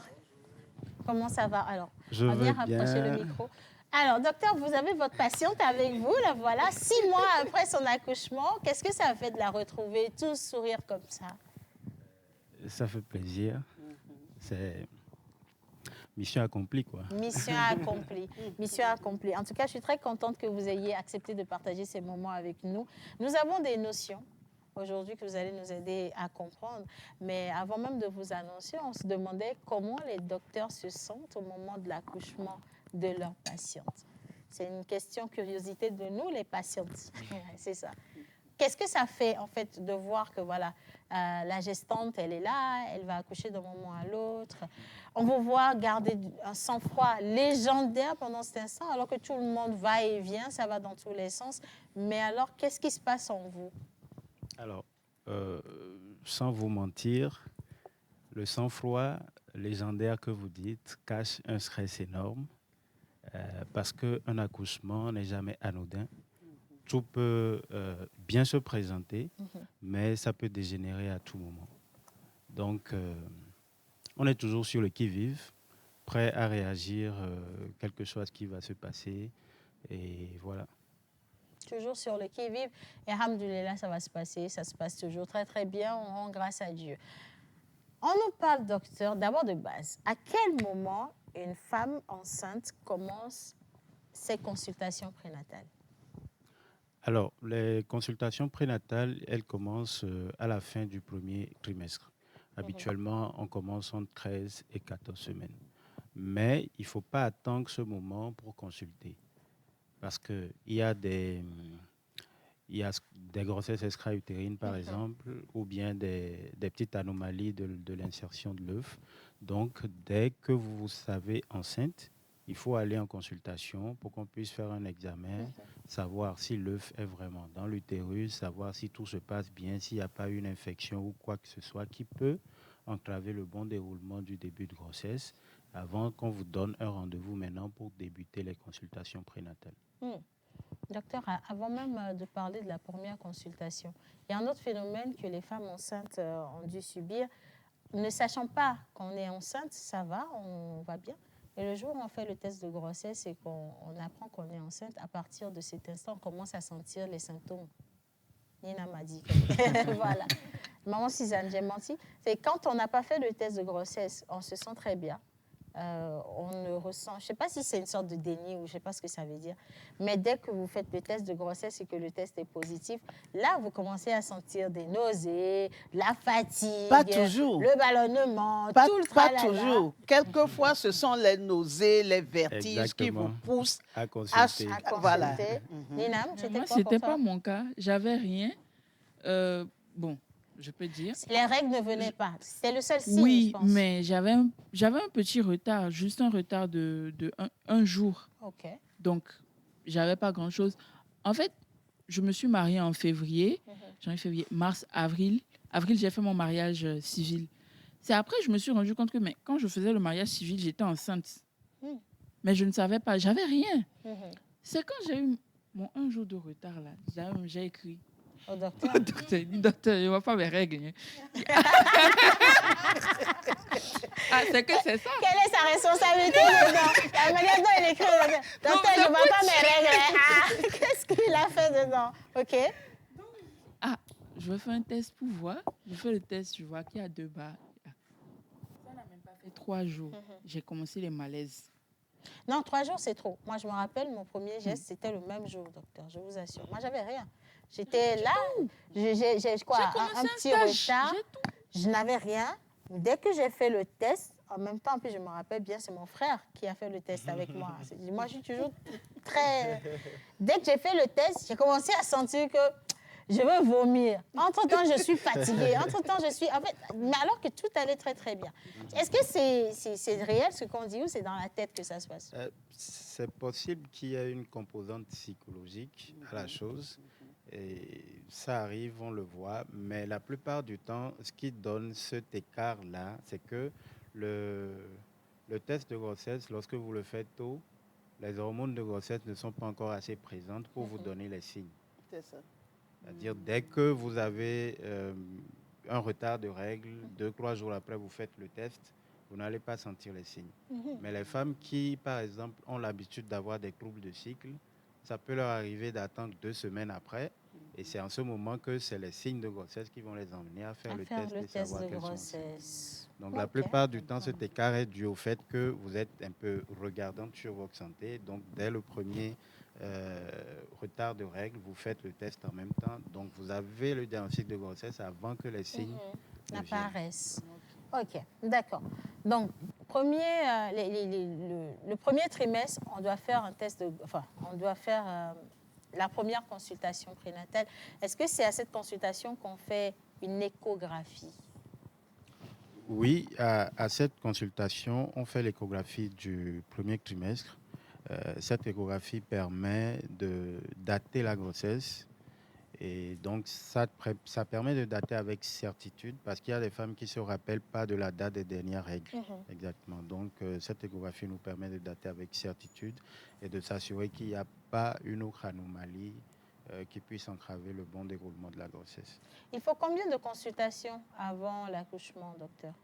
Alors, actuellement, avant, on parlait de 3-4 consultations, mais maintenant, les données ont changé. Il faut au total 6 consultations prénatales. 6 consultations prénatales? La première à la fin du premier trimestre, et puis chaque mois, vous allez consulter. Et puis, dans le dernier mois, les consultations sont rapprochées. C'est 2 semaines, ce n'est plus 1 mois jusqu'à l'accouchement. Et combien d'échographies finalement? Les échographies, c'est en moyenne 3 échographies. Si vous n'avez pas une maladie ou disons une maladie qui peut menacer la grossesse, c'est 3 échographies. La première en début de grossesse, la seconde au début du deuxième trimestre, qui permet, on l'appelle l'échographie morphologique. Elle nous permet de voir si dans le développement morphologique de l'enfant, il y a une malformation, si tout est normal. S'il y a une malformation, il faut voir est-ce qu'elle est compatible avec la vie ou incompatible avec la vie. Si c'est incompatible, on va vous proposer une interruption médicale de grossesse. Voilà. Et la troisième, elle se fait en fin de grossesse à 36 semaines. C'est l'échographie pronostique. Elle nous permet de pronostiquer sur le mode d'accouchement, si c'est avec une voie basse ou une césarienne. Ok, d'accord. Et on parle justement de césarienne, on parle d'épisiotomie, on va parler de péridurale. 3 mots qu'on va définir. Déjà, on commence avec quoi? L'épisiotomie. Elle a choisi. Qu'est-ce que l'épisiotomie? Ce dont toutes les femmes enceintes ont peur, comme la peste. Il s'agit de quoi? Alors, c'est une méthode chirurgicale périnéale qui permet de faciliter la 3e phase de l'accouchement, qui est le dégagement. Alors, chez certaines femmes, le périnée ne s'étend pas suffisamment. Et donc, lorsque la tête arrive à la vulve, en tant qu'obstétricien, vous allez remarquer que le périnée ne s'étend pas suffisamment. Et si vous ne faites pas une épisiotomie, il peut avoir une déchirure. Alors, selon l'anatomie féminine, il y a une zone de faiblesse qui est au niveau de la commissure inférieure du vagin et l'anus. Et donc, si vous ne faites pas l'épisiotomie, de façon naturelle, c'est cette zone de faiblesse-là qui se déchire. Et vous risquez d'avoir une déchirure qui va aller jusqu'à l'anus et donner une communication entre l'anus et le vagin, ce qui devient un gros problème après. Une fistule anale. Voilà. Donc, lorsque l'obstétricien remarque que votre périnée n'est pas assez étendu et que cette zone-là risque de se déchirer, on préfère faire une épisio qui consiste à déchirer plutôt sur le côté, soit du côté gauche ou droit, pour permettre à la tête de l'enfant de se dégager facilement. Et quand on fait l'épisiotomie, après, il faut coudre? Oui, après, on fait une réparation. Mais c'est une réparation qui se fait sous anesthésie. Donc, relativement, si l'anesthésie est bien faite, vous n'allez pas sentir de douleur au cours de la réparation. Et ce n'est qu'après que vous aurez des douleurs. Mais habituellement, on met des antidouleurs pour faire passer ça. Ce n'est pas toujours facile à vivre, hein, mais c'est un mal nécessaire. On parle des points de suture. Et puis, j'ai entendu aussi des gens parler d'agrafes. Si ce n'est pas les agrafes comme les agrafes qu'on ne connaît pas. C'est ça? Oui, ce sont des méthodes de réparation. Ce sont des petites agrafes, mais le principe est comme celle de la graffeuse que vous connaissez. Donc, lorsqu'on l'applique, ça rapproche juste la peau. Mais c'est abordable. Tu vois, c'est Oui, abordable. mais on ne l'utilise pas trop ici. C'est rien du tout, c'est abordable. Alors, vous avez parlé des phases d'accouchement. Je voudrais qu'on revienne un peu là-dessus. Première phase d'accouchement, il s'agit de quoi? Alors, la première phase, c'est celle qui est la plus déterminante, c'est l'engagement. Alors, ça consiste à ce que la tête fœtale s'engage dans le bassin. Et c'est un peu le jeu de diagnostic que l'obstétricien fait en fin de grossesse. À 36 semaines, il doit évaluer le bassin de la femme, évaluer le poids du bébé, la taille de la tête du bébé et savoir si il peut avoir un engagement ou non. S'il ne peut pas avoir un engagement, c'est que la femme ne peut pas accoucher. Et donc là, on passe à la césarienne. Voilà. D'accord. Alors, on a parlé de l'engagement. Ensuite, l'engagement est lancé. On passe à quelle phase? À la rotation. Quand la tête ancre, il y a une rotation et puis après, il y a le dégagement. Bon, tout ça, c'est un peu complexe. Ouais, c'est quelque chose. Bon, oui, mais on comprend. Nous comprenons. Il faut qu'eux aussi ils comprennent. Oui. Et surtout les jeunes filles qui sont pressées aujourd'hui de faire des enfants, vous devez être préparés à ça, hein, les gars, sérieusement. Hein. OK, la rotation. Donc, la rotation, on tourne le bébé dans le bon sens et on lui permet de sortir. Oui, mais ce n'est pas l'obstétricien qui tourne. Ça se fait naturellement. C'est naturellement. La seule phase où l'obstétricien peut agir, c'est le dégagement. OK. Alors, pour le dégagement, on peut utiliser des méthodes instrumentales. Il y a le forceps. Ouais. C'est des grosses cuillères qu'on met pour faire sortir l'enfant. Ou il y a la ventouse. C'est comme les ventouses qu'on utilise, mais un dispositif médical qu'on applique sur la tête du fœtus, qui s'attrape fort et on tire pour aider à dégager. OK. Bon, je crois que j'en ai assez. Il y a un gars qui veut tomber en 5 ans, là, tu as besoin d'eau, peut-être. Bon, on va parler des choses. Non, ça pique, mais il faut qu'on en parle. C'est important parce que nous sommes en train de faire de l'éducation, tu vois. C'est une forte sensibilisation, ça va aider les uns les autres. Docteur, qu'est-ce qui emmène... j'entends parler souvent de col bloqué. Qu'est-ce qui peut être à l'origine de col bloqué? Alors, le col bloqué, je pense qu'on veut parler de la dystocie cervicale. En fait, ce sont des anomalies qui peuvent arriver. Soit le col, il devient épais, et il ne se dilate pas. Elles peuvent avoir beaucoup de causes. Beaucoup de causes que je ne peux pas tout décrire ici. Mais retenez juste que ce sont des anomalies, soit de dynamique, soit c'est les contractions qui ne sont pas bonnes, soit c'est la tête fœtale qui n'applique pas bien sur le col, etc., qui font que le col ne se dilate pas complètement. Et donc, ça fait que l'enfant ne peut pas s'engager. Parce qu'avant que la tête de l'enfant ne s'engage dans le bassin, il faut que la femme soit à dilatation complète. Alors, on part d'une dilatation qui est carrément à 0 à une dilatation de 10 cm avant que la tête ne puisse s'engager. Donc, il faut forcément 10 cm avant de commencer à pousser. Oui, parce que si on n'atteint pas la dilatation complète et que la femme pousse, elle peut avoir une déchirure du col.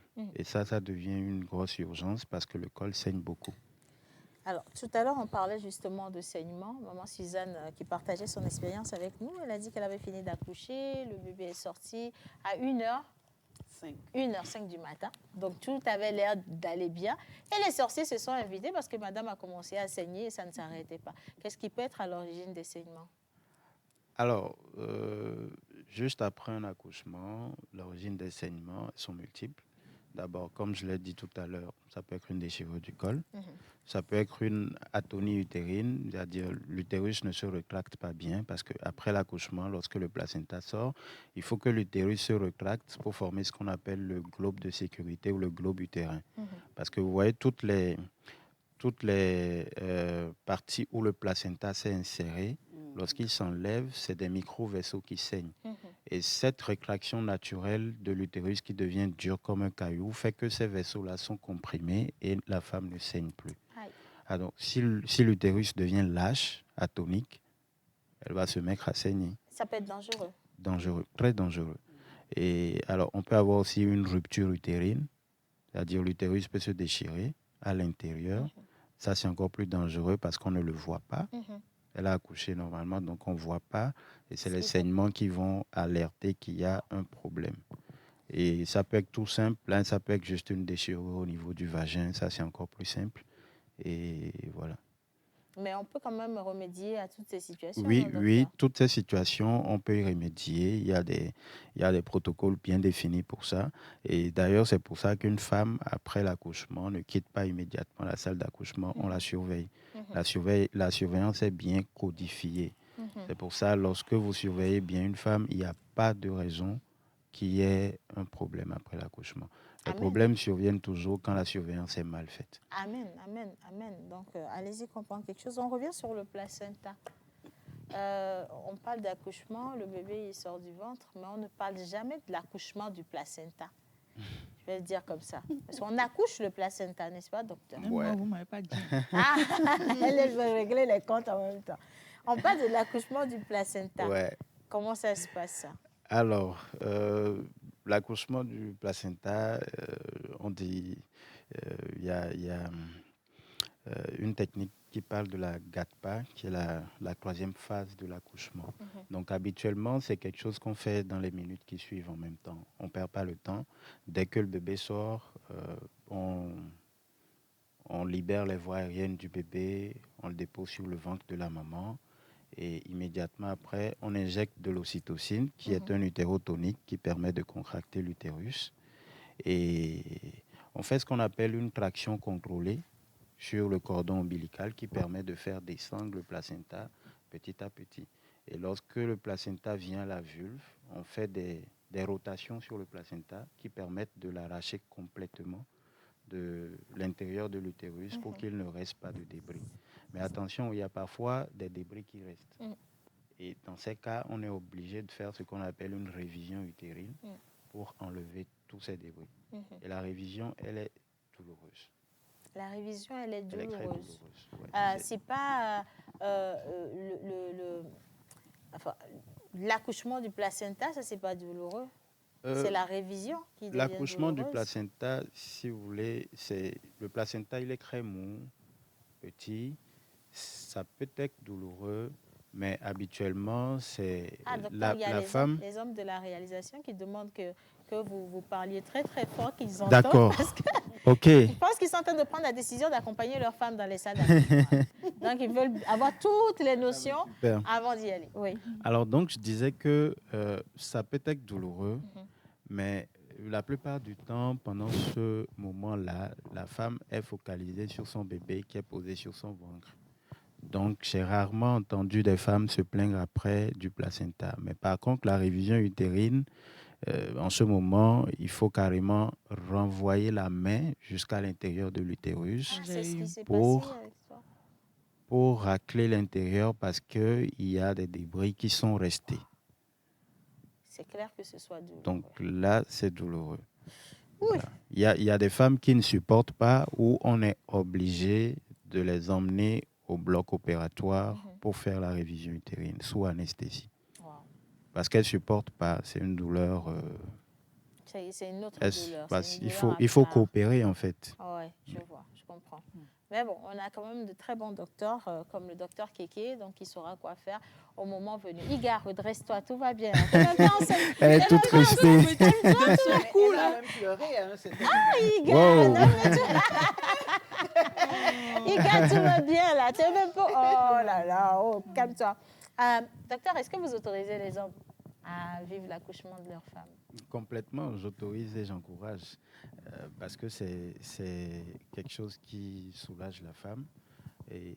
Mais attention, il faut que la femme même veuille parce qu'il y a des hommes qui sont stressants. Il y a des hommes qui ne sont pas faciles à vivre. Donc, il y a des femmes qui préfèrent que ce soit plutôt maman ou sa sœur. Voilà.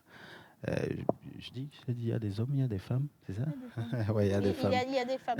Est-ce Il y a des femmes. est-ce que vous avez déjà autorisé un papa à suivre l'accouchement de sa femme, mais ça s'est mal passé pour lui? Parce qu'on sait que les hommes, ils veulent bien vivre l'expérience, mais ils n'ont pas idée de ce que ça représente comme expérience.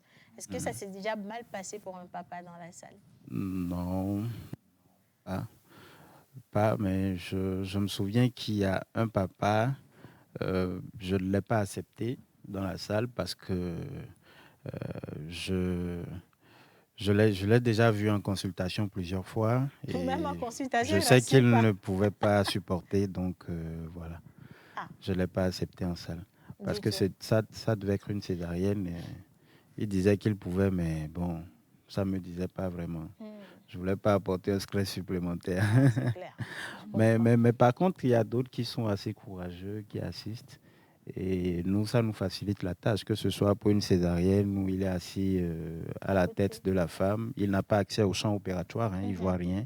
Mais il cause avec elle durant tout le long de l'opération, pendant que nous on fait nos travail. Quand le bébé sort, on leur montre le bébé à eux deux. Et voilà. C'est toujours plaisant, ce sont de beaux souvenirs que les parents gardent. Soit. Des questions, Iga? Iga, ça va? Miss Ruth, des questions non plus? Ça va? Non, mais écoute, c'est pas de la mer à boire. La preuve, vous avez 3 mamans qui sont ici, ça s'est bien passé. Elle, je pense qu'elle était assistée par son mari. Voilà, et donc, voilà, je pense qu'elle avait proposé de couper le cordon. Mais oui, c'est lui qui il a coupé le cordon. Ah, vous voyez, donc c'est des moments romantiques. C'est très romantique, en fait. Ça dépend du niveau de romance, mais c'est assez romantique quand même. Et je pense que c'est gratifiant pour un papa de couper le cordon de son enfant. Il va se sentir assez homme. N'est-ce pas, maman Suzanne? Maman Suzanne, est-ce que vous auriez-vous souhaité que monsieur soit dans la salle avec vous? Non, moi, je préfère pas. D'abord, de mon temps, les docteurs et les sages-femmes n'acceptaient pas les hommes dans la salle d'accouchement. Alors, il faut dire que c'est parce que ce sont des idées reçues qui sont parties du fait qu'on avait des salles publiques. D'abord, il n'y avait pas assez de gynécologues dans le temps. C'était plus des centres publics. Les salles de travail étaient des salles publiques où il y avait près de 10 femmes alignées. Donc, on ne pouvait pas accepter un homme dans une salle pour venir voir la femme d'autrui.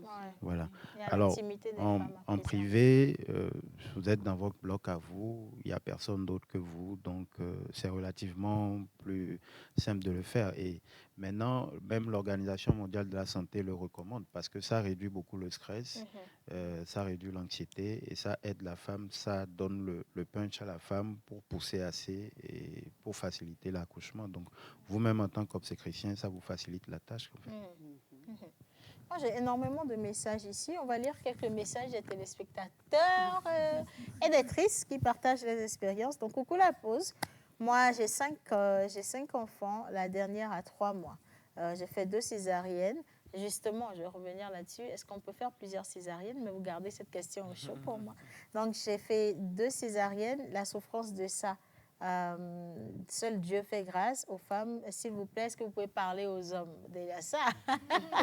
Nous sommes en train de le faire. Et pour ma petite histoire, mon mari s'occupe très bien de moi et la grossesse. Même les pagnes avec du sang, c'est lui qui lave. Mais ce qui le pèse maintenant, il me dit qu'il n'a pas fini de faire des enfants. Je fais comment? Il n'a pas. Il aime laver les pailles. Lui, il est prêt, non? Il est prêt à laver. Donc. Ça, c'est une réalité, en fait. Il y a madame qui, peut-être, ne voudra plus faire des enfants, mais papa, lui, veut faire des enfants. Docteur, est-ce que les gens viennent vous consulter dans ces cas-là? Ah, docteur, mon mari veut qu'on fasse un autre enfant, mais moi, je ne me sens pas prête à faire un enfant. Est-ce que là, vous intervenez ou vous voulez rediriger vers les psychologues? Non, je n'ai pas encore rencontré ces cas, en tout cas. Parce que ce sont des discussions que les gens ont à la maison. Je ne pense pas qu'ils viennent vraiment à l'hôpital avec. Bonjour à tous. Alors, très bonne émission à vous. Moi, j'ai 30 ans, mais je n'ai pas encore eu cette grâce de la maternité. Beaucoup de courage à toutes les mamans. On vous le souhaite. Ça va venir très rapidement. Alors, je trouve que les douleurs sont partagées aussi bien chez la femme que chez l'homme, bien que les pronostics vitaux de la femme soient engagés. Bon temps d'antenne à vous tous. C'est Laurent Gado depuis Comé au Bénin qui nous envoie ce message. Votre débat me fait vraiment peur. Calmez-vous, tout va bien. Alors, l'accouchement. Que Dieu délivre toutes les femmes enceintes. Amen. Amen. Alors, Amen. courage à vous les femmes, parce que quand ma maman me raconte comment je suis née, je ne peux que dire courage. Maintenant, vous comprenez. En fait, ce sont des choses qui, malheureusement, ne sont jamais révélées. Les femmes ont du mal à raconter comment elles ont vécu leur accouchement. Donc, on a tendance à croire que c'est un moment de bonheur, un moment de plaisir. Et quand on idéalise une chose, on ne se prépare pas véritablement à ce que ça peut être. Je pense que c'est mieux de dire les choses telles qu'elles sont. Et donc, ça permet aux uns et aux autres de se préparer pour la suite. Effectivement. N'est-ce pas? Oui, effectivement. Moi, j'ai toujours pensé que l'accouchement, c'était quelque chose de joyeux. Jusqu'à ce que je ne vive l'accouchement de ma maman. Lorsque je l'ai vu, c'est depuis ce jour même que j'ai eu peur de l'accouchement. Mais j'ai eu une copine récemment qui m'a fait part de son accouchement à elle et c'était horrible. Elle m'a dit, Iga, c'est horrible ce que j'ai vécu. Genre, moi-même, je pensais que ce serait un moment joyeux, tout. Je ne vais pas te mentir. Et là-bas, il faut dire que ce jour-là même, il y a d'autres femmes qui lui disent, on ne dit pas ça. C'est un moment de bénédiction. Tu ne peux pas dire à ta copine, ouais, ça a été horrible et tout. Alors que c'est ce qu'elle a vécu. Elle a dit, j'ai vécu C'est son l'épisiotomie. Et bref, laissons ça comme Iga, ça peut être horrible, mais c'est au cas par cas. Je pense que c'est ça aussi qui fait la beauté de la chose. Il y a des femmes qui arrivent, qui ne subissent pas tout ça et qui accouchent très bien, n'est-ce pas, docteur? Et je pense que l'accouchement a toujours été un moment douloureux, mais si vous le préparez bien, c'est une douleur qui devient un beau souvenir après. Et donc, tout part de la préparation de l'accouchement. Moi, je fais, petit à petit, j'évolue vers un meilleur idéal. Pour les femmes que je suis. Mais sous Doxieux, il y a beaucoup de choses. On fait un suivi psychologique. Vous allez faire des exercices de préparation à l'accouchement. Vous allez discuter avec la sage-femme ou avec l'obstétricien qui va vous expliquer comment ça se déroule, qui va vous préparer psychologiquement à la douleur, qui va vous apprendre des exercices de respiration pour mieux tenir la douleur. Et chez moi, je fais un truc, par exemple, avec les femmes où je leur fais choisir une playlist de chansons qu'elles aiment. Et au cours de l'accouchement, on met la musique, ou bien même si c'est la césarienne, on met la musique dans le bloc pour qu'elle soit assez détendue et tout. Donc, il y a beaucoup de petits trucs qu'on fait pour que la femme soit plus à l'aise mentalement, pour que ce moment douloureux soit quand même mieux vécu. Ouais, un peu plus soulagé. Alors, les hommes ont aussi leurs questions. Je crois que c'est important qu'on en parle. Il y a des détails qui peuvent blesser, surtout après l'accouchement. Le retour de couche. Comment ça se passe, le retour de couche, docteur? Alors, le retour de couche, ça dépend de chaque femme et surtout de la méthode d'allaitement choisie.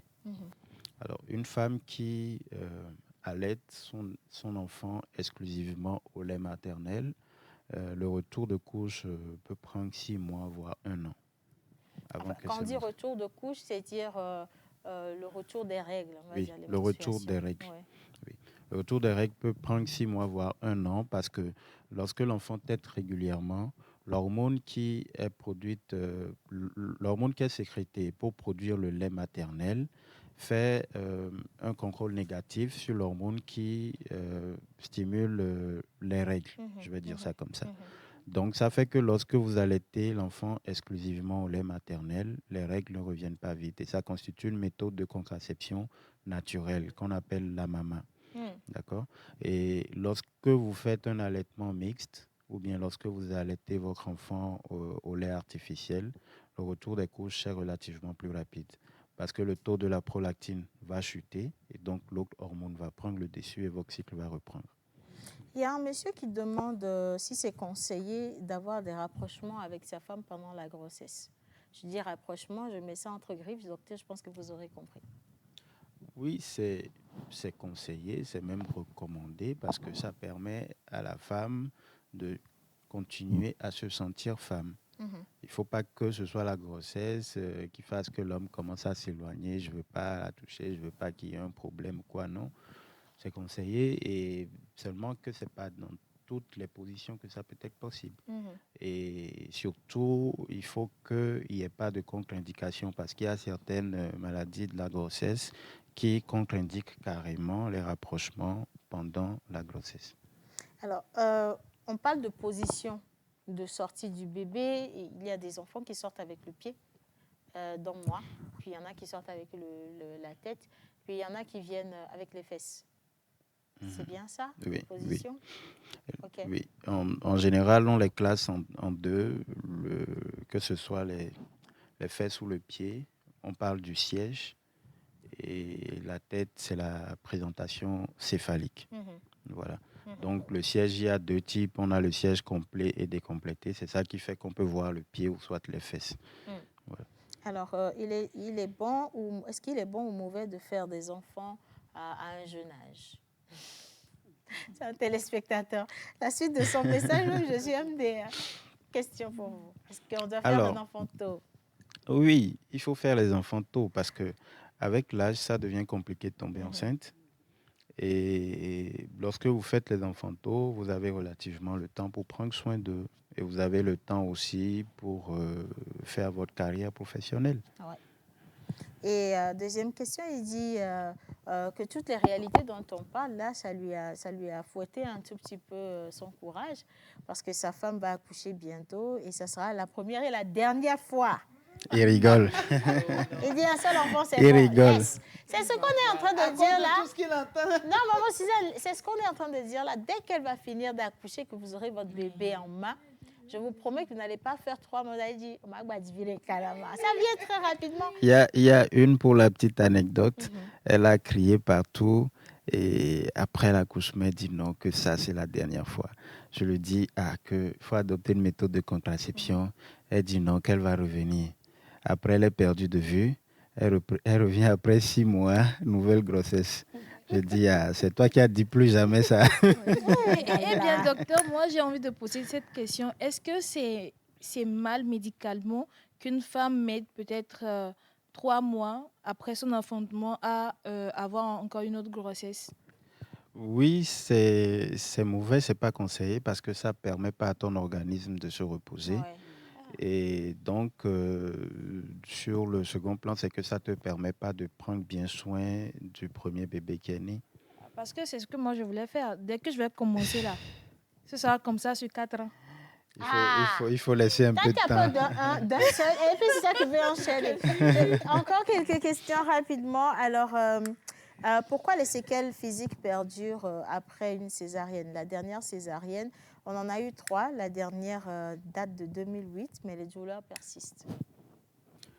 Oui, les douleurs, il y a des adhérences qui peuvent se créer parce que vous savez, une césarienne, c'est tout un tas de couches qu'on traverse avant d'arriver à l'enfant. Et ça fait pratiquement 8 couches dans l'abdomen qu'on traverse. Et toutes ces couches-là, il faut les réparer une par une jusqu'à ce qu'on ne ferme complètement la peau. Et ce sont des couches qui, normalement, ne se collent pas dans l'organisme. Elles sont bien séparées l'une de l'autre. Mais au cours de la réparation ou bien au cours de l'intervention, il peut y avoir du sang qui traîne, qui fait que certains organes peuvent se coller entre eux. Donc, on a parfois des adhérences à l'intérieur de la cavité ou bien entre les couches. Et donc, ça va faire que lors de certains mouvements, il y aura des étirements entre ces structures qui ne sont pas censées être collées, qui vont vous donner des douleurs. Donc ça peut arriver, plus on multiplie les césariennes, plus que le risque des adhérences est élevé. Ça se comprend. Alors, félicitations et merci à vous pour toutes ces informations. Je me rends compte du sacrifice fait par ma femme. Nous avons eu 4 enfants, 2 garçons et 2 filles. Waouh, bravo. Et je l'ai toujours accompagné, mais je n'ai jamais eu le courage d'assister. Ce que je vis dehors en attendant les gémissements et les cris, je ne pense pas tenir une fois là-dedans. Les femmes sont des championnes. Signé Thomas depuis Sioux. Merci, monsieur Thomas. C'est super sympa. Alors, j'aime beaucoup votre émission. S'il vous plaît, docteur, je viens d'accoucher il y a juste 2 semaines, mais il y a mes règles qui sont revenues en même temps. Est-ce que c'est normal? Waouh! 2 semaines. 2 semaines. Je pense qu'il faut qu'elle consulte. Hein. Ouais. Ça peut Moi, être autre un mois chose. après. Moi, 2 mois. Ah bah, dis donc. Ok, alors, juste pour vous dire un grand merci à vous, nos superbes femmes, et beaucoup de courage durant les périodes de grossesse jusqu'à l'accouchement.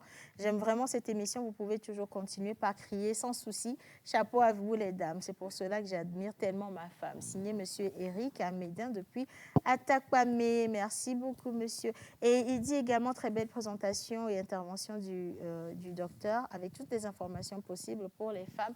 Chapeau à vous. Hein. Merci. Justement, docteur Kéké, si on voudrait, je sais que toutes les femmes vont vouloir se faire consulter chez le docteur parce que Nina, elle a été avec le docteur. C'est le docteur qui a fait venir notre champion aussi. Où est-ce qu'on peut vous retrouver, docteur? Alors, je suis à la clinique Kéké. La clinique Kéké se situe à Gbalepédo. Nous sommes non loin de l'hôtel Mirambeau.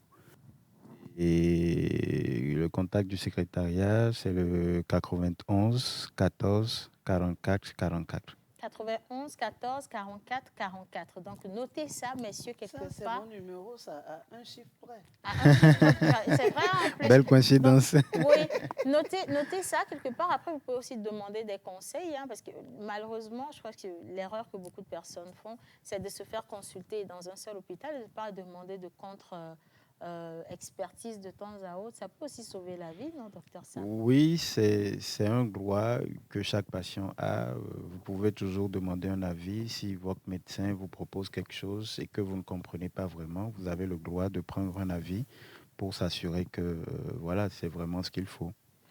Malheureusement, on est à quoi? 1 minute de la clôture de l'émission, 1h45. C'est passé tellement trop vite quand il s'agit de ce sujet-là. Les messages que vous envoyez, j'en ai pléthore. Je ne sais pas ce que je veux en faire. Je suis plutôt très contente aujourd'hui et très fière de moi parce que je lis plein de messages de beaucoup d'hommes qui prennent conscience, qui vont rentrer à la maison ce soir avec un petit cadeau pour madame, juste Voilà. pour lui dire merci. Ça peut être un bouquet de fleurs, un petit parfum, même une sucette, pourquoi pas, un petit torchon, quelque chose. Décider de rentrer tôt pour assurer la cuisine ce soir, ce ne serait pas vraiment de refus, mais pourquoi ne pas simplement aller dire à madame, franchement, bravo.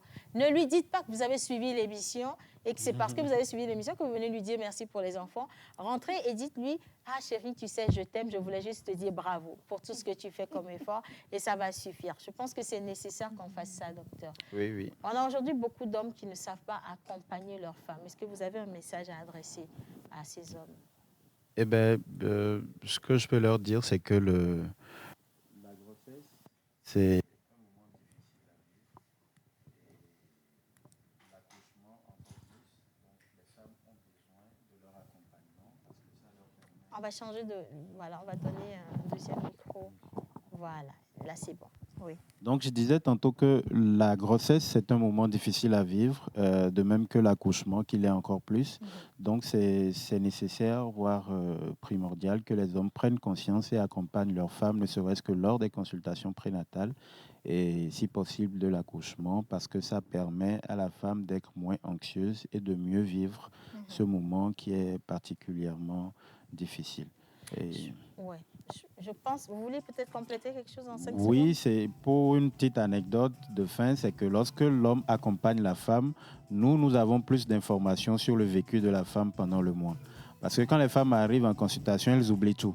C'est clair. C'est l'homme qui se rappelle de ce qu'elle avait comme signe. Absolument. En tout cas, merci à tous ceux qui étaient au plateau avec moi. Merci à la réalisation pour cette belle émission que vous pourrez retrouver sur la page YouTube de la Pause Émission TV. Et pour la suite des programmes, ne zappez pas. On se dit à demain mercredi. Bisous.